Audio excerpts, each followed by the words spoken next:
Thank you Lord. So update sa ating ampalaya edad 6 days. Tinanim last February 5, sumibol February 8, ngayon ay February 13. Happy Valentine's, no? So 6 days old simula pagsibol. Variety Galaxy Max F1, no? So ngayon gawa tayo ng kapangan gamit ang DIY Diamond Trellis with Magic Inting and Marvin.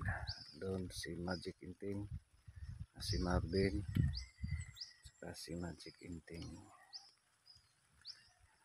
no? So update sa area. Thank you Lord. May ambon, may mahinang ulan, no? So ito yung mukha. Again, wala pang drip, dilig-dilig muna, no? So yung management dito guys, yung spraying,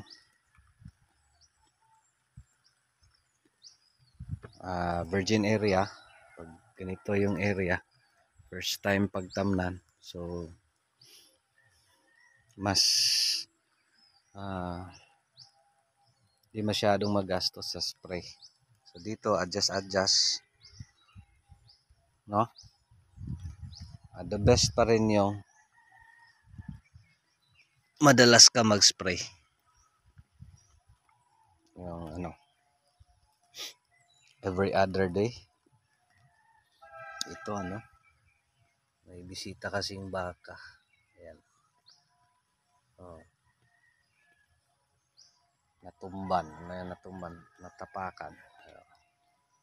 Nung time na wala pang trellis. So ngayon pag may bisita ng baka na may trellis, mahirap na, no? So ito yung muka. So itong dalawa pala, yung may didoso ako na baka hindi sisibol kasi putol yung ugat. Ayan, tuloy dalawa. So 6 days old Galaxy Max F1. So simula na siyang magdahon, no? Tapos blessing kasi may ulan pa. Hindi man masyadong basa, pero at least nakatulong, no? Dito sa ating mga tanim. So DIY Diamond Trellis with Marvin and Magic Inting.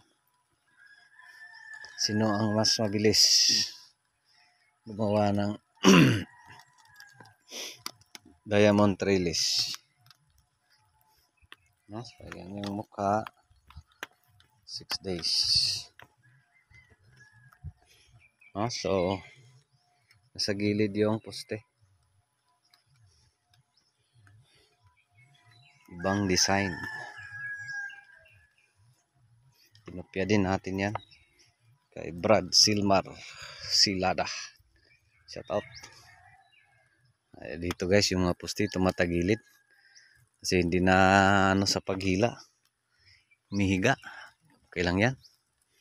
Okay, so sinong mas mabilis, ni Magic Inting at ni Marvin mag DIY Diamond Trellis? Muna natin niluhaga ting. So yung gapangan guys, yung first one ganito yan. Paano gumawa ng gapangan, practical tips para sa mga baguhan, para gumawa ng trellis bilang gapangan. So first, first line 1 foot. Ayan, tapos dito is dapat sa gitna kasi alambre, tapos si twine. So maglagay ka ng second twine, dapat dito sa gitna, kunin mo lang yung center, so gamit nating twine, single ply lang, single ply. Yan yung ginagamit natin. Tapos dito is tie wire. Tie wire yan.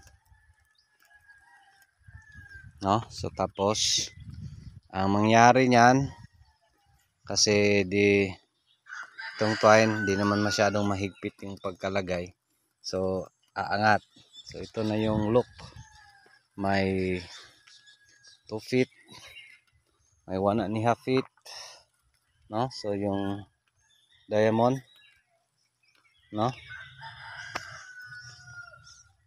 So dito si Ampalaya may 2 feet. May lampas pa kasi aangat. Dito sa taas okay lang kasi alambre. Hindi na yan aangat o hindi na yan gaganon. No? So tapos paano gumawa ng diamond trellis si Marvin? Oh, kaliwete versus kanete. Magic Inti na kanan yan. Kanananan. Ganon. Tapos si Marvin kaliwete yan. O bakit ito na pinahuli? Ala na. Ha? So first may mga videos na tayo paano dyan. Yung DIY diamond trellis. So yun yung paggawa ng kapangan.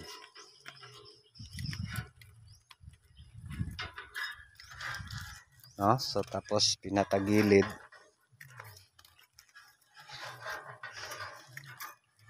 I don't know kung anong mangyari nito. Bakit nakatagilid to, ting? Bakit nakatagilid hindi sa sintro yung poste, ting? Demo pala. Demo. Ayan.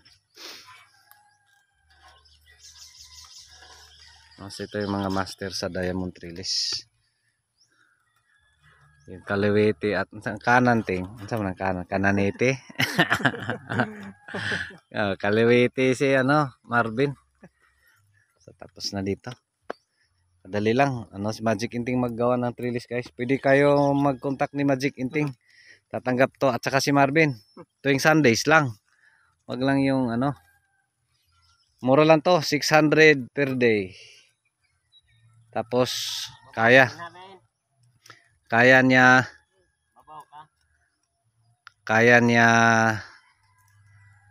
maggawa nito isang araw, isang hektarya.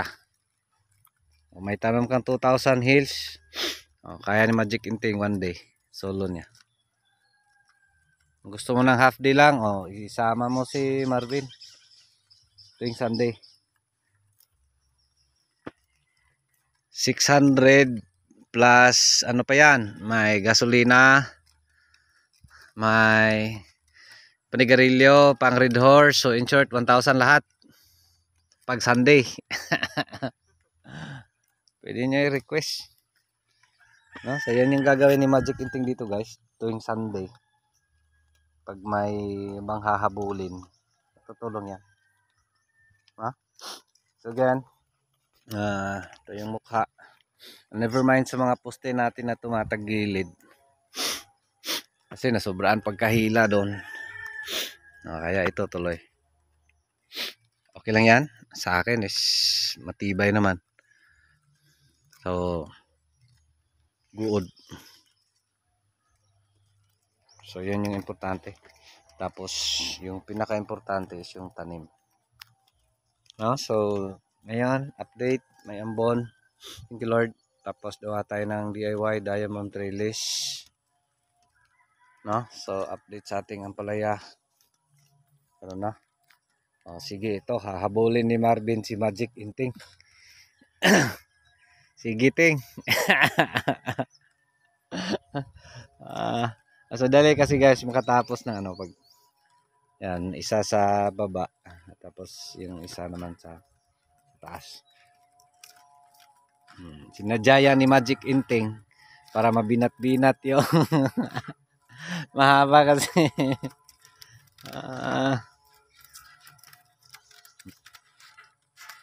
Master na si Marvin.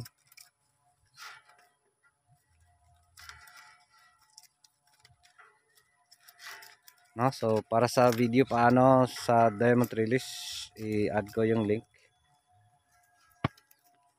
No, so yun na guys, update. 6 days old variety Galaxy Max F1. Ito na yung mukha. May dahon na. O, yung talbos. No, so dito kasi may ulan. May ulan pa. Thank you Lord sa ulan. So hoping mas mabilis yung kanyang paglago. No? So yung again, yung spraying dito is case to case. Of course, part sa ating routines, ganun pa rin. No? Pagkasibol, spray, tapos, kasi maraming bagal dito, so maraming mga, saluksok, ibang crickets, so dapat pabaho. Gamit ko yung, abamectin. Yan yung nilagay ko dyan, abamectin. Abamectin yung pangalan ng, insecticides. Pati na rin mites, pwede, no? Abamectin yung nakalagay mismo. Yung AI niya, abamectin din. May nabili tayo sa Shopee, 115 yung isang litro. So mas mura siya. So kaya yung ginagamit ko. No? Tapos abono later na.